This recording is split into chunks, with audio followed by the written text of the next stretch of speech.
नमस्कार मंडळी. मंडळी, आपल्या चॅनलमध्ये नुकतेच आपण 12 व्हिडिओ प्रकाशित केलेले आहेत. ज्यामध्ये आपण सर्व 12 राशी आणि त्या राशीमध्ये असणाऱ्या नक्षत्रांबद्दलची संपूर्ण माहिती करून घेतलेली आहे. ज्यामुळे प्रत्येक राशीमधील असलेल्या व्यक्तींचं स्वभाव दर्शन, करिअर, आरोग्य याबद्दलची सखोल माहिती आपल्याला मिळायला निश्चित सुंदर मदत होते.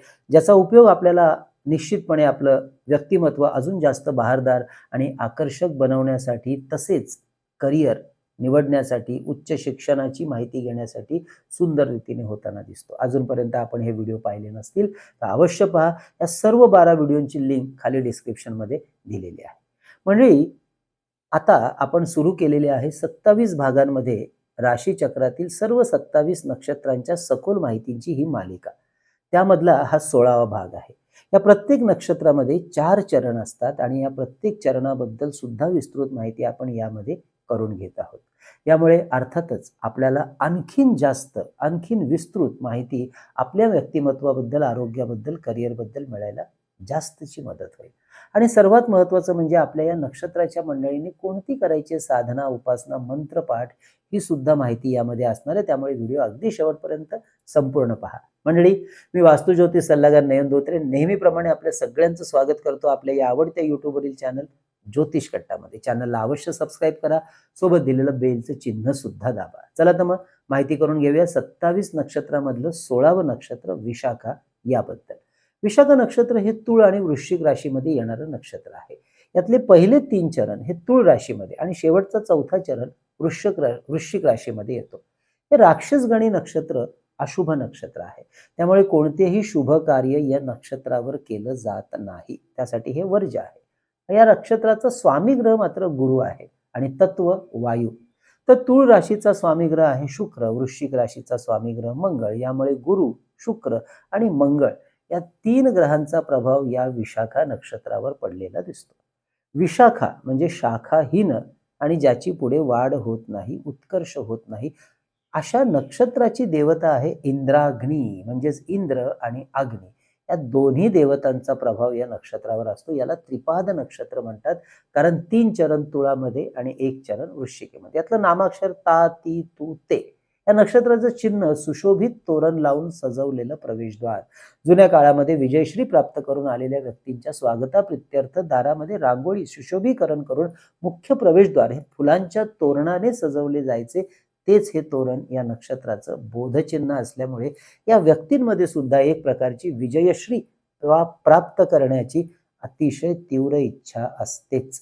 त्यासाठी ही मंडळी कुठल्याही प्रकारचा मार्ग अवलंबतात, साम, दाम, दंड, भेद आचरणात आणू शकतात, आचरतात आणि यश मिळतात. कारण या नक्षत्रावर इंद्राचा प्रभाव असतो. तसेच इंद्राचा स्वभाव म्हणजे काय तर मौज मजा, अप्सरा, नाचगाणी यांच्यामध्ये रंगून जाणं. अगदी तसाच स्वभाव या मंडळींमध्ये सुद्धा आढळतो. अर्थात ह्याच इंद्र देवतेप्रमाणे ही मंडळी अत्यंत समृद्ध आणि सर्व प्रकारच्या ताकदीने, ऐश्वर्याने सुद्धा परिपूर्ण असतात.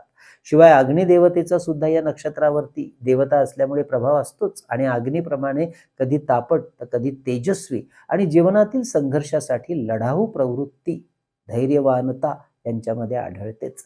बुद्धीने अत्यंत हुशार असलेले हे नक्षत्र आहे. तसेच दुसऱ्यांचा मानसन्मान राखणारी, त्यांच्या मतांचा आदर करणारी सुद्धा या नक्षत्रातली मंडळी असतात.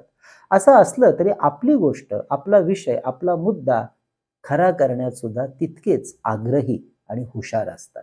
बोलण्यामध्ये कोणाला ऐकत नाही. चांगले कम्युनिकेशन स्किल असलेलं हे नक्षत्रातलं व्यक्तिमत्व आहे. आणि म्हणूनच राजकारणामध्ये या मंडळींना उत्तम यश प्राप्त होतं. ही मंडळी बऱ्यापैकी साहसी स्वभावाची असतात. मंगळाचा प्रभाव यांच्या वाणीमध्ये खूप चांगली ताकद असते. बुद्धिमान असतात, कारण त्या नक्षत्राचा स्वामी ग्रह गुरु. त्यामुळे गुरु आणि मंगळाचा प्रभाव साहसी बनवतो, हुशार बनवतो. तसेच या नक्षत्रावर दैत्यांचे गुरु शुक्राचा प्रभाव असल्यामुळे गूढ विद्येची आवड यांना बऱ्यापैकी असते. आध्यात्मिक साधना, उपासना करायला म्हणून यांना मनापासून आवडतं. थोडक्यात काय तर मंगळ, शुक्र, गुरु, अग्नी, इंद्र अशा 5 गोष्टींचा प्रभाव या नक्षत्रावर असल्यामुळे कोणत्याही कठीण प्रसंगात खंबीरपणे तोंड देण्यास ही मंडळी नेहमी सज्ज असतात. आपलं ध्येय प्राप्त करण्यासाठी वाटेल ती किंमत, वाटेल ते कष्ट घेण्याची यांची तयारी असते. खडतर परिश्रम करण्याची आणि सातत्य राखण्याची या मंडळींची नेहमीच तयारी असते. यांच्या बाबतीमध्ये एक गोष्ट मात्र फार विचित्र असते, जाणवते, ती म्हणजे आपल्याकडे जे आहे त्याकडे न पाहता जे नाही तेच मिळवण्याची यांची मात्र सतत धडपड सुरू असते. कधी-कधी तर असंही होतं, की नक्की मला काय बरं मिळवायचं आहे आयुष्यामध्ये याची नीटशी कल्पना, क्लिअरिटी सुद्धा यांना नसते. मात्र एकदा का हे त्यांना कळलं आणि ही क्लिअरिटी आली, की मात्र सगळं विसरून दिवस-रात्र त्याचा ध्यास घेतात आणि ते मिळवण्याचा त्यांचा प्रयत्न प्रचंडपणे करतात आणि मिळवतात सुद्धा. यांच्या कारकिर्दीचा विचार केला हे चांगले राजकारणी असतात. त्याचप्रमाणे क्रीडा क्षेत्रामध्ये सुद्धा यांना चांगली गती, प्रगती असते. नेतृत्व करणं, कस्टम विभाग, इमिग्रेशन ऑफिसर, विषारी द्रव्यांचे व्यापारी, विशेष करून दारू, मद्य या संदर्भातले व्यवसाय, संगीत, कला, अभिनय, त्याचबरोबर fashion, modelling, radio, TV, cinema, नाट्य ही क्षेत्र सुद्धा या मंडळींना जास्त भावतात. म्हणजे या क्षेत्रात ही मंडळी यशस्वी होऊ शकतात.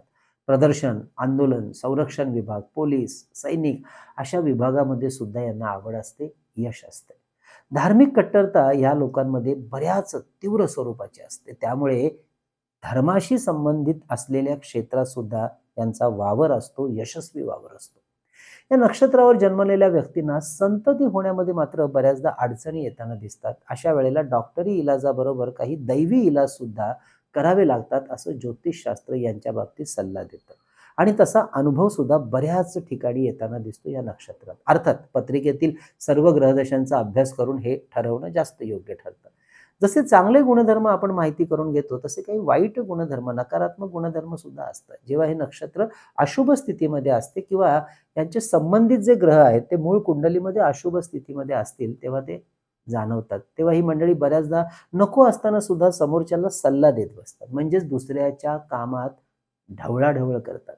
समोरच्या लोकांमध्ये त्रुटी सतत शोधत राहतात. म्हणजेच दुसऱ्यांच्या जीवनामध्ये डोकावणे आणि सतत समोरच्याला बोलण्यातून त्रास देणं. तसेच यांच्या मूळ कुंडलीमध्ये शुक्र किंवा मंगळ ग्रह अशुभ स्थितीमध्ये असेल तर यांच्या जीवनात एक्स्ट्रा मॅरिटल अफेअर्स निर्माण होताना दिसतात. एकापेक्षा जास्त अशा नात्यांमध्ये ही मंडळी दिसतात. अर्थात अशुभत्व असेल तर आरोग्याचा विचार करता पोटाचे आजार, पित्ताचा त्रास, न्यूरोलॉजिकल प्रॉब्लेम्स, नसांचे आजार, हातापायाला मुंग्या येणं, तसेच गुप्त इंद्रियांचे आजार या मंडळींना फार सांभाळावे लागतात. या नक्षत्रात येणारे जे 4 चरण आहेत त्यानुसार काही गुणधर्म वेगवेगळे दिसतात, त्याची माहिती घेऊया. ज्यांचं पहिलं चरण आहे अशा व्यक्ती अत्यंत महत्वाकांक्षी आणि योजनाबद्ध रीतीने काम करणाऱ्या असतात. आपल्या कामाच्या संदर्भात अत्यंत प्रामाणिक आणि फोकस असतात. राजकारण, समाजकारण या दोन्ही गोष्टींची आवड या मंडळींमध्ये विशेष जास्त प्रमाणामध्ये आढळते आणि अर्थात त्यामध्ये कार्यान्वित असतात. तर ज्यांचं दुसरं चरण आहे अशी मंडळी शारीरिक ताकदीने परिपूर्ण असतात, क्रिएटिव्ह असतात.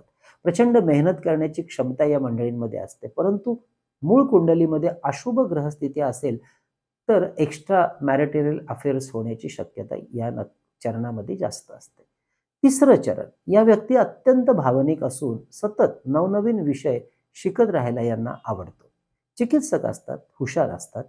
क्रिएशन आणि प्रोडक्शन यासाठी ही मंडळी फार उत्तम परिणाम निर्माण करून देणारी असतात. तर ज्यांचा जन्म 4थ्या चरणामध्ये झालेले आहेत ही मंडळी व्यवहारामध्ये भावनेला अधिक महत्त्व देतात, इमोशनल असतात. त्यामुळे बऱ्याचदा व्यवहारामध्ये नुकसान अनुभवतात. तर विशाख नक्षत्रांच्या मंडळींनी जीवनामध्ये शुभ परिणाम मिळवण्यासाठी ओम इंद्राग्नी नमः व ओम ब्रूम बृहस्पतये नमः या मंत्राचा जप रुद्राक्ष माळेवरती रोज 1 माळ अवश्य करावा. तर रोज महालक्ष्मी अष्टक स्तोत्र, नवग्रह स्तोत्र यांचं पठण करावं. दर रविवारी गाईला घास द्यावा आणि शक्य झालं तर आदित्य हृदय स्तोत्र रविवारच्या दिवशी 1 वेळा अवश्य पठण करावं. आपल्या पूजेमध्ये लक्ष्मी यंत्र, सूर्य यंत्र, वास्तू इंद्राणी यंत्र अवश्य ठेवून त्याचं रोज पूजन करावं, दर्शन घ्यावं. मंडळी ही होती विशाख नक्षत्राची माहिती.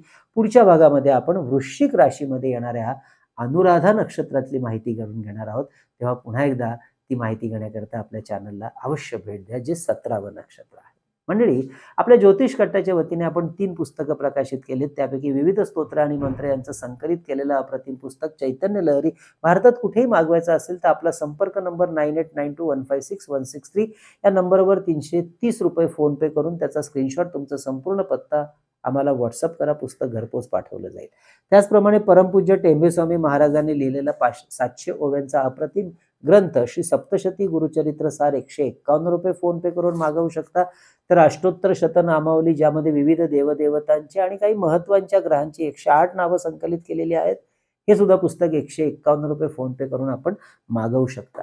तसेच मंडळी शुभ मुहूर्तावर अभिमंत्रित आणि सिद्ध केलेले विविध रुद्राक्ष, विविध ग्रहांची यंत्र, तर विद्यार्थ्यांसाठी गणेश रुद्राक्ष, सिद्धी गणेश यंत्र, सरस्वती यंत्र, तर आपल्या ऐहिक सुखासाठी आपल्या कार्यालयात आणि वास्तूमध्ये ठेवता येण्यासारखं वास्तुदोष निवारण यंत्र, नवग्रह यंत्र, वास्तु इंद्राणी यंत्र, अन्नपूर्णा यंत्र, सुदर्शन यंत्र, लक्ष्मी यंत्र, कुबेर यंत्र, मेरुश्री यंत्र, दक्षिणावर्ती शंख आणि आपल्या वास्तूतली चैतन्य ऊर्जा वाढवणारे हे धूप दीप पात्र याबद्दल आपल्याला ऑर्डर करायची असेल तर अवश्य आधी व्हॉट्सअप करा, माहिती घ्या आणि नंतर आपली ऑर्डर बुक करा. तसेच मंडळी आपल्याला सशुल्क मार्गदर्शन वास्तू आणि ज्योतिष विषयामध्ये आमच्याकडून करून घ्यायचं असल्यास जे आम्ही ऑनलाईन पद्धतीने करत असतो, तर त्यासाठी सुद्धा व्हॉट्सअप मेसेज करा, माहिती घ्या आणि आपली अपॉइंटमेंट अवश्य बुक करा. मंडळी भेटूया पुन्हा एकदा अनुराधा नक्षत्राबद्दलची माहिती घेण्याकरता. तोपर्यंत कळावे लोभ असावा. धन्यवाद.